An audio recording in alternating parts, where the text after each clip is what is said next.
ቆቀ የኔ ድረስ ምን ነው?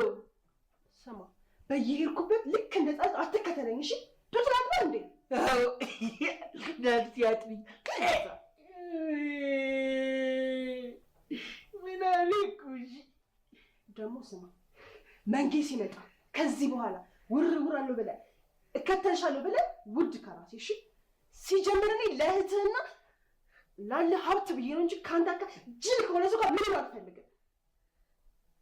እኔ እኮ ብሌንዬ በጣም ስለማፈቅርሽ እኮ እንዳትጎጂብኝ ብዬ ነው። ወንዶች ደግሞ ይጎዱሻል። እኔ ወደፊት ጥሩ ባል እሆንሻለሁ። ኧረ እባክህ እንደዛም ታስብልኛለህ? አዎ አንተ ጥሩ ባል ሳትሆን ጥሩ ጅል ነህ። እሺ ጅል። እሺ